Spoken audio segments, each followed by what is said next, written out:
2025 సంవత్సరం బడ్జెట్ లో ఎలక్ట్రిక్ వాహనాల కస్టమర్స్ కి అలానే ఈవీ కంపెనీస్ కి ఊరట లభించింది. బడ్జెట్ లో లిథియం అండ్ బ్యాటరీ ప్యాక్ సంబంధించిన కాంపోనెంట్స్ ఏదైతే ఉన్నాయో దాని మీద కస్టమ్ డ్యూటీని అయితే పూర్తిగా తొలగించేసింది కేంద్ర ప్రభుత్వం. దీనివల్ల ఎలక్ట్రిక్ వాహనాల రేట్లు ఎంతవరకు తగ్గబోతున్నాయి పూర్తి సమాచారాన్ని ఈ రోజు మన ఎంవీఎస్ ఆటో తెలుగు ఛానల్ తెలుసుకుందాం. నమస్తే, నేను మీ కృష్ణ చైతన్య మండేలో, మీరు చూస్తున్నారు ఎంవీఎస్ ఆటో తెలుగు. మీరు ఒక ఎలక్ట్రిక్ స్కూటర్ లేదా ఎలక్ట్రిక్ బైక్ లేదా ఎలక్ట్రిక్ సైకిల్ కొందాం అనుకుంటున్నారా? కానీ మంచి వెహికల్ ఏంటో తెలియక కన్ఫ్యూజ్ అవుతున్నారా? అయితే కేవలం 199 రూపాయలకే మన ఈవీ కుర్రాడు కోర్సులో జాయిన్ అవ్వండి. ఒక బెస్ట్ ఈవీ కొనుక్కోవడానికి కావాల్సిన నాలెడ్జ్ ని మీరే పొందండి. మొదటిగా మొన్నటి వరకు లిథియం అండ్ బ్యాటరీ ప్యాక్స్ ఏదైతే ఉన్నాయో వాటిని మనం ఇంపోర్ట్ చేసుకునేటప్పుడు దీని మీద కస్టమ్ డ్యూటీ అనేది ఉండేది 5% వరకు. కొన్ని కాంపోనెంట్స్ అప్ టు 10% వరకు ఉండేది అనమాట. దాదాపు 35 కాంపోనెంట్స్ అయితే ఉంటాయి అనమాట. లిథియం సంబంధించిన బ్యాటరీ ప్యాక్ తయారు చేయాలంటే కోబాల్ట్ కానివ్వండి, మనకి లిథియం కానివ్వండి, మ్యాంగనీస్ కానివ్వండి, ఇలా డిఫరెంట్ అన్ని కూడా మొత్తం ఒక 35 కాంపోనెంట్స్ ఉంటాయి. ఇది మోస్ట్లీ మన సెల్ కింద ఇంపోర్ట్ చేసుకుంటే ఈ సెల్లో ఇటువంటి కాంపోనెంట్స్ అయితే ఉంటాయి అనమాట. సో ఇలా కాంపోనెంట్స్ ని ఇంపోర్ట్ చేసుకుని, అంటే సెల్ కాకపోయినా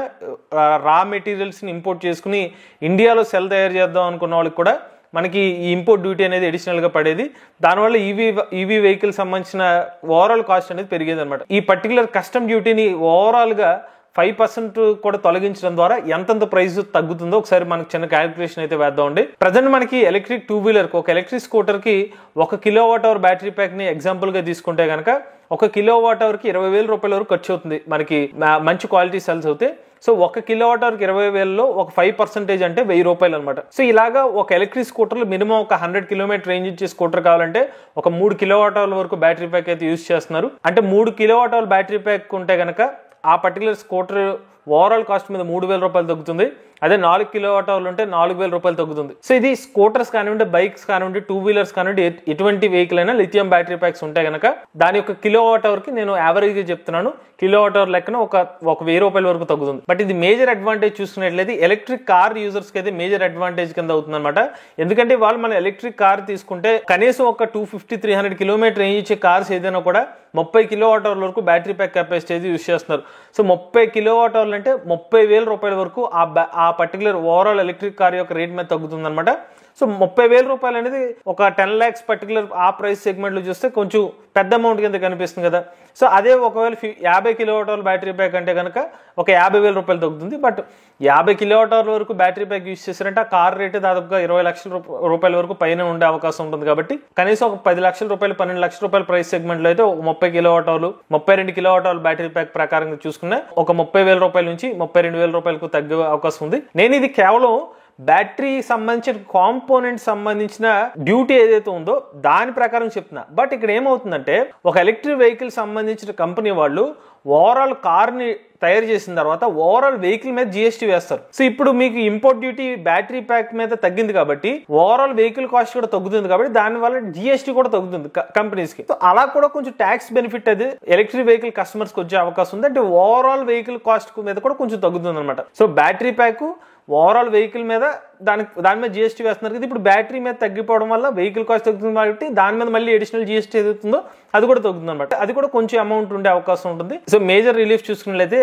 ఎలక్ట్రిక్ కార్ల కస్టమర్కి అయితే ఉంటుంది. ఇక ఎలక్ట్రిక్ బస్సులు కూడా మంచి అడ్వాంటేజ్ అవుతుంది. బట్ ఎలక్ట్రిక్ బస్సులు అనేది మోస్ట్లీ పబ్లిక్ ఓనర్షిప్ లో నార్మల్ గా అది డైలీ కమ్యూటింగ్ కోసం ఎవరైనా పే అండ్ యూస్ కింద వాడతారు తప్పిస్తే అది డైరెక్ట్ కస్టమర్ కి అయితే బెనిఫిట్ ఉండదు. కానీ కంపెనీస్ కి అయితే కనుక ఒక 200 కిలోవాట్-అవర్ బ్యాటరీ ప్యాక్ అలాంటివి వాడితే కనుక వాళ్ళకి మేజర్ అడ్వాంటేజ్ ఉంటుంది. 200 కిలోవాట్-అవర్ అనేది దాదాపుగా 2 లక్షల రూపాయల వరకు సేవ్ అయ్యే అవకాశం ఉంటుంది. దాంతో పాటుగా ఇప్పుడు బడ్జెట్ 2025 సంవత్సరంలో పిఎం ఈ డ్రైవ్ మొబిలిటీ స్కీమ్ కి 4,000 రూపాయలు కేటాయించింది అనమాట మన కేంద్ర ప్రభుత్వం. పిఎం ఈ డ్రైవ్ మొబిలిటీ స్కీమ్ కింద ప్రజెంట్ మనకి ఎలక్ట్రిక్ 2-వీలర్స్ కి, ఎలక్ట్రిక్ 3-వీలర్స్ కి, ఎలక్ట్రిక్ బస్సులకి అయితే సబ్సిడీ వస్తుంది. యాజ్ ఆఫ్ నో అయితే ప్రజెంట్ ఉన్న సబ్సిడీ ప్రకారంగా చూసుకున్నట్లయితే మాక్సిమం సబ్సిడీ పిఎం ఈ డ్రైవ్ మొబిలిటీ కింద ఎలక్ట్రిక్ 2-వీలర్ కి 10,000 రూపాయల వరకు సబ్సిడీ వస్తుంది అనమాట. అయితే మీరు ఇప్పుడు గమనించాల్సిన విషయం ఏంటంటే ప్రజెంట్ అయితే ఎలక్ట్రిక్ 2-వీలర్ కి 1 కిలోవాట్-అవర్ కి 5,000 రూపాయల వరకు సబ్సిడీ లభిస్తుంది. అలాగే మాక్సిమం వచ్చి 10,000 రూపాయల వరకు ఎలక్ట్రిక్ స్కూటర్ మీద సబ్సిడీ వస్తుంది కొన్ని సెలెక్టెడ్ మోడల్స్ వరకు.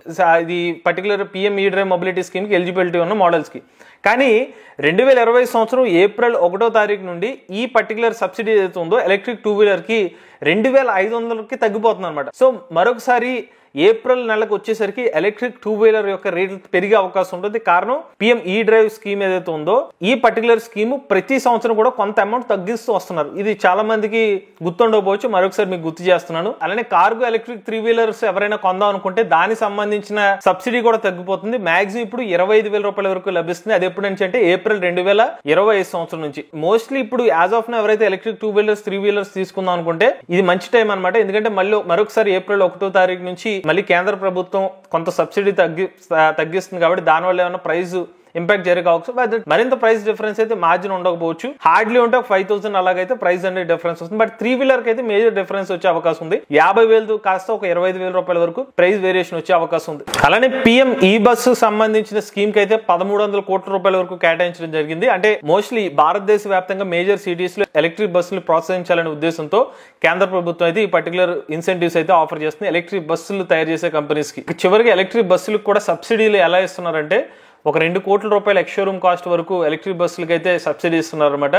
ఇది 10 నుండి 12 మీటర్ల ఉన్న ఎలక్ట్రిక్ బస్సులకి అయితే మాక్సిమం 35 లక్షల రూపాయలు సబ్సిడీ ఇస్తున్నారు. అదే 8 నుండి 10 మీటర్ల ఉన్న ఎలక్ట్రిక్ బస్సులకి అయితే మాక్సిమం వచ్చి 5 లక్షల రూపాయల వరకు సబ్సిడీ అనేది ఆఫర్ చేస్తున్నారు. సో ఓవరాల్ గా చూసుకున్నట్లయితే ఎలక్ట్రిక్ వెహికల్ కస్టమర్స్ ఎవరైతే లిథియం అండ్ బ్యాటరీ ప్యాక్ సంబంధించిన ఎలక్ట్రిక్ వెహికల్స్ కంపెనీస్ ఉన్నాయో వాళ్ళకైతే కొంచెం ఊరటనిచ్చే అంశం అని చెప్పుకోవచ్చు. అలాంటి కస్టమర్స్ కూడా కొంత ప్రైస్ మరి భారీగా అయితే ఇది నామ మాత్రమే అని చెప్పుకోవచ్చు 2-వీలర్స్ వరకు. బట్ 4-వీలర్స్ కి అయితే మాత్రం కొంచెం ప్రైస్ తగ్గింది అనిపించేంత వరకు కొంచెం అడ్వాంటేజ్ అయితే ఉంటుంది అనమాట. ఎవరైతే లిథియం బ్యాటరీ ప్యాక్స్ తయారు చేస్తారు వాళ్ళకి మేజర్ అడ్వాంటేజ్ అని చెప్పుకోవచ్చు. ఓవరాల్ గా చూసుకున్నట్లయితే కనుక 2025 సంవత్సరం నుంచి ఏప్రిల్ నుంచి అయితే మరొకసారి సబ్సిడీస్ తగ్గిస్తారు కాబట్టి అప్పటి నుంచి మరొకసారి ప్రైస్ పెరిగే అవకాశం అది కస్టమర్స్ అయితే గమనించండి. 2020 సంవత్సరం నుంచి అయితే 2-వీలర్ సంబంధించిన సబ్సిడీస్ అయితే తగ్గుతాయి అనమాట కొంత మేరకు. 3-వీలర్స్ మాత్రం 2026 సంవత్సరం వరకు అయితే ఉంటుంది అనమాట. ఇది 2025 సంవత్సరం బడ్జెట్ లో ఎలక్ట్రిక్ వాహనాలకు సంబంధించిన మేజర్ హైలైట్స్ అనమాట. మీలో కూడా ఎవరైనా ఎలక్ట్రిక్ వెహికల్ ఉపయోగిస్తుంటే మీ ఓనర్షిప్ రెండు మాతో షేర్ అవుతున్నట్లయితే స్క్రీన్ పై కనిపించే నెంబర్ వాట్సాప్ చేయండి, లేదా డిస్క్రిప్షన్ ఫామ్ ని ఫిల్ చేయండి. వీడియో కానీ మీ నచ్చినట్లయితే MBS audio Telugu channel subscribe చేసుకోండి. ఈవీ గణన్ కోసం ఈవీ కుర్రాడు ఛానల్ ని, లేటెస్ట్ టీవీ అప్డేట్స్ కోసం ఈవీ కుర్రాడు లైవ్ ఛానల్ ని, ఏ గణన్ కోసం ఏ తెలుగు ఛానల్ సబ్స్క్రైబ్ చేసుకోండి. Charge and ride future.